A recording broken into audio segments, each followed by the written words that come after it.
The car stopped moving. That was the first sign.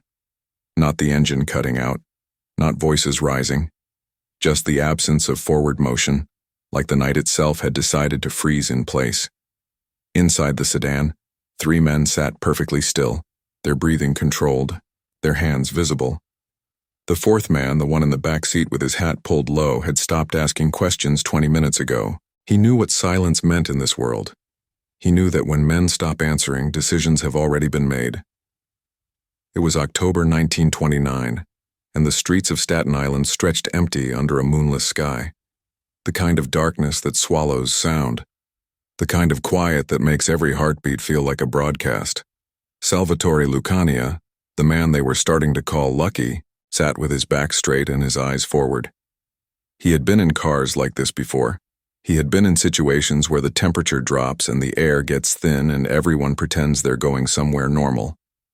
But this time felt different. This time, the men who picked him up weren't his men. They were polite. They were careful. They used his name correctly. And that was the problem. The door opened from the outside. No one inside moved to open it. That meant someone had been waiting. That meant this location had been selected in advance. Lucky stepped out without being told, his expensive shoes touching gravel that crunched too loud in the stillness. 3 more men stood in a loose semicircle, their faces obscured by the angle of the only streetlight within half a mile. No one spoke. No one needed to. In the criminal ecosystem of New York, silence was a language more sophisticated than threats. It meant the talking phase had ended. It meant someone higher up had made a calculation, run the numbers, and decided that a certain problem needed a certain solution. They walked him into the woods. Not far. Just far enough that the road disappeared behind trees and the streetlight became a memory. One of the men carried a rope. Another carried something heavier that he kept close to his body, hidden, but present. Lucky's mind was working through scenarios at the speed of survival. He knew who he had angered. He knew which rules he had tested. For the past 2 years, he had been building something that the old guard didn't understand. He had been talking to men they considered enemies. He had been suggesting structures that threatened the traditional hierarchy. He had been using words like organization and efficiency in rooms where those concepts were considered disrespectful to tradition. The old bosses, the mustache Petes as the younger generation called them, operated on a system that was ancient and inflexible. Sicilian only. Family only. Never trust an outsider. Never share power. Never think beyond your own territory. They had brought these rules from the old country, and they enforced them with the same brutality their fathers had used in villages that no longer existed. Lucky had listened to them. He had nodded respectfully, and then he had quietly continued building something bigger. He had sat down with Jewish mobsters. He had done business with Irish operators. He had proven that money didn't care about bloodlines, and that the real power would belong to whoever understood that first. Someone in the old guard had noticed. Someone had decided that this young Sicilian with American ideas was becoming too influential, too independent, too dangerous to the established order. The message needed to be clear, not just to Lucky, but to everyone watching. Step out of line, and the system corrects itself. Challenge the hierarchy, and the hierarchy responds. The method didn't need to be subtle. It needed to be memorable. They stopped in a small clearing where the trees formed a natural barrier against sound. One of the men, the largest one, stepped forward. He didn't speak. He simply drove his fist into Lucky's stomach with the precision of someone who had done this before. The air left Lucky's lungs in a rush that sounded too loud in the silence. He doubled over, and the second punch caught him across the jaw, spinning his head sideways and sending his hat into the dirt. The beating that followed wasn't frenzied, it wasn't personal. It was methodical. Ribs, face, kidneys, back. They were working from a blueprint, making sure every part of him understood the lesson. Lucky didn't beg. He didn't scream. He took the punishment with the same stillness he had maintained in the car, as if some part of him had already decided that this moment was just another transaction, another cost of doing business in a world where ambition came with a price. When his legs finally gave out and he collapsed to his knees, they kept going. When blood filled his mouth and he couldn't see clearly through the swelling around his eyes, they kept going. They were building a message. They were creating a cautionary tale. They were making sure that when other young, ambitious men thought about challenging the old ways, they would remember what happened to Lucky Luciano. Then came the knife. Not to kill. That would have been too clean, too final. They wanted him marked. They wanted him to carry evidence. One of the men grabbed Lucky's hair, yanked his head back, and dragged a blade across his face from ear to chin. The cut was deep enough to scar, deliberate enough to send a message. You belong to this world now. You can never leave. Everyone who sees you will know what happens when you forget your place. The pain was white-hot and immediate, but Lucky's mind had already moved past it. He was calculating odds. He was measuring distances. He was determining whether he would die here in these woods or whether they intended something else. They threw him in the back of the car. His own blood soaked into the leather seats as they drove for what felt like hours but was probably 20 minutes. His consciousness flickered like a candle in wind, present, then absent, then present again. When the car finally stopped and they dumped him on the side of a road in Huguenot, Staten Island, he heard one of them say something in Sicilian, a phrase that translated roughly to, "The old ways survive." Then the car disappeared into the darkness, and Lucky was alone with the sound of his own breathing, wet and labored and uncertain. A passing police car found him at dawn. The officers who pulled over thought they had discovered a corpse. Lucky's face was unrecognizable, swollen to twice its normal size, covered in blood that had dried black in the October cold. His expensive suit was shredded. His ribs were broken. The gash on his face was still seeping, but his eyes were open, and when the officers asked him what happened, when they demanded to know who did this, Lucky Luciano did something that would define the rest of his criminal career. He refused to answer. He looked at them with eyes that were already calculating, already planning, already 3 moves ahead, and he said nothing. Not because he was afraid of retaliation, but because he understood that this moment, this beating, this attempt to eliminate him, had just handed him the most valuable asset in the criminal world. He had survived something that should have killed him, and everyone would know it. The hospital kept him for 3 days. Doctors marveled that he was conscious, that he could walk, that he was talking in full sentences despite facial trauma that should have required reconstructive surgery.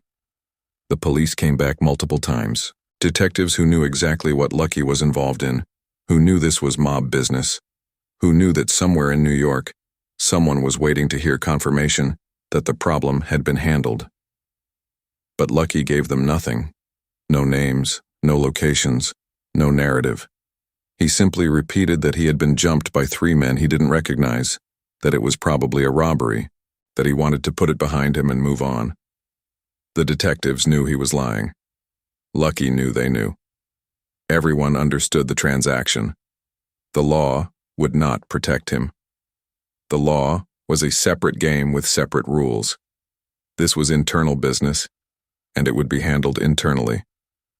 When Lucky finally walked out of that hospital, something fundamental had shifted in the New York underworld. The men who ordered the hit heard he survived. The bosses who thought they had sent a clear message discovered they had created a legend instead. Lucky Luciano, the man who wouldn't die. The young Sicilian who took a beating meant to kill him and walked away with nothing but a scar and a better understanding of his enemies. The nickname that had been ironic before, a joke about his gambling luck, suddenly took on mythic weight. He was lucky because he survived the unsurvivable. He was lucky because the old guard had tried to erase him and failed, and in that failure, they had advertised to every young ambitious gangster in New York that the old ways were weak, that the old bosses were afraid, that the future belonged to whoever was smart enough and tough enough to take it. Lucky didn't rush his response. He didn't immediately retaliate. He understood that the beating was a test, and the test wasn't whether he could survive violence. It was whether he could survive violence and still think strategically. For the next 2 years, he continued building his network. He strengthened his relationships with Meyer Lansky and Bugsy Siegel, Jewish mobsters who understood that ethnicity was less important than efficiency. He cultivated ties with Frank Costello, who was thinking about political influence and legitimate business. He started talking to younger Italian mobsters who were tired of the mustache Petes, tired of the old feuds, tired of a system that kept them locked in territorial wars instead of building an actual empire. And he watched the men who ordered the hit. He studied their routines. He noted their vulnerabilities. He waited for the exact right moment when his removal of them would look like evolution, not revenge. Because that was the real lesson of the beating. Violence without strategy was just chaos. Power without patience was just ego. The men who tried to kill him operated on emotion and tradition. Lucky was building something colder, something more durable. He was constructing a system where personal vendettas were bad for business, where decisions were made based on profit and sustainability, where the organization mattered more than any individual member. The man who most likely ordered the hit, Salvatore Maranzano, was a traditional Sicilian boss who saw himself as a Caesar figure, the supreme authority who would unify all the crime families under his singular leadership. He had survived the Castellamarese War by being ruthless and strategic, and he thought that gave him permanent authority. He thought the old rules would protect him. He thought that because he had eliminated Joe Masseria, the other major boss, he was now untouchable. What he didn't understand was that Lucky had been working both sides of that war, feeding information to whoever would help him build the future he envisioned. Maranzano thought he had won the war. Lucky knew the real war was just beginning. September 10th, 1931. Less than 2 years after Lucky was left for dead on that Staten Island road, 4 men in police uniforms walked into Maranzano's office in the Grand Central Building in Manhattan. They announced they were there for a tax inspection. Maranzano, always careful about law enforcement, dismissed his bodyguards. The men were not police. They were killers sent by Lucky Luciano and Meyer Lansky, dressed in uniforms purchased specifically for this operation. Within minutes, Maranzano was dead, stabbed and shot in his own office, his vision of a singular criminal empire dying with him. That same day, across the United States, approximately 40 mustache Pete bosses were eliminated in a coordinated purge that would later be called the Night of the Sicilian Vespers. It wasn't random violence. It was surgical removal of an obsolete system. Lucky didn't attend any of the killings. He didn't need to. He had built a structure where orders flowed through careful channels, where responsibility was distributed, where no single act could be traced back to a single person. This was the organization he had been describing in those rooms where the old bosses thought he was being disrespectful. This was the system that replaced blood feuds with business decisions. In the aftermath, Lucky didn't declare himself boss of all bosses. He didn't create a hierarchy with himself at the top.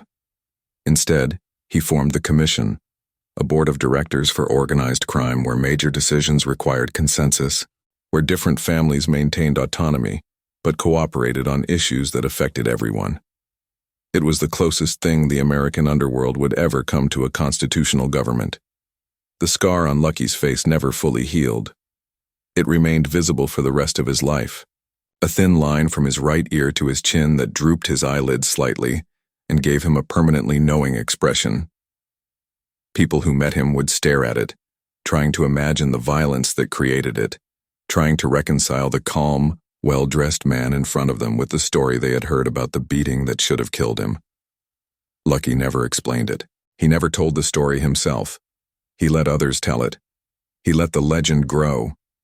Because he understood that in a world built on fear and respect, perception was more valuable than truth.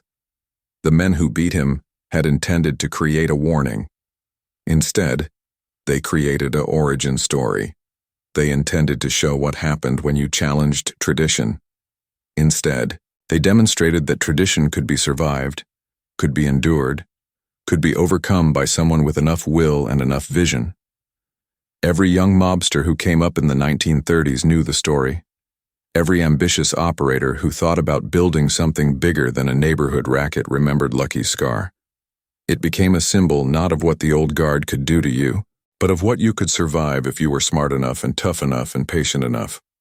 That October night in 1929, when Lucky Luciano's blood soaked into the dirt of a Staten Island clearing, the men who left him there thought they were preserving their world. They thought they were defending the old ways against American corruption of Sicilian values. They thought they were teaching a lesson that would echo through the ranks and keep everyone in their place. What they actually did was create the exact moment that would destroy everything they were trying to protect. Because when you try to kill a man for having a vision, and he survives, that vision becomes prophetic. When you try to eliminate someone for suggesting a new system, and he walks away, that system becomes inevitable. Lucky Luciano's real power was never physical. It was never about who he could intimidate or how much violence he could command. His power came from understanding that the world was changing, that prohibition had created opportunities that the old structures couldn't capitalize on, that American crime needed American solutions. The beating didn't teach him that. He already knew it. What the beating taught him was that the old guard would fight change with brutality instead of adaptation. And once he understood that, once he knew that his enemies would always choose force over evolution, he knew exactly how to beat them. Not with more violence, but with better organization. The commission that Lucky built would govern American organized crime for decades. It would survive law enforcement crackdowns, internal betrayals, and generational changes in leadership. It would prove that criminals could cooperate across ethnic lines, could settle disputes without war, could build enterprises that generated billions of dollars by treating crime like a business instead of a blood sport. And every time a new member sat in one of those commission meetings, every time a boss had to compromise instead of dictate, every time the organization chose profit over pride, they were participating in a system that Lucky Luciano had built with the very people who tried to kill him.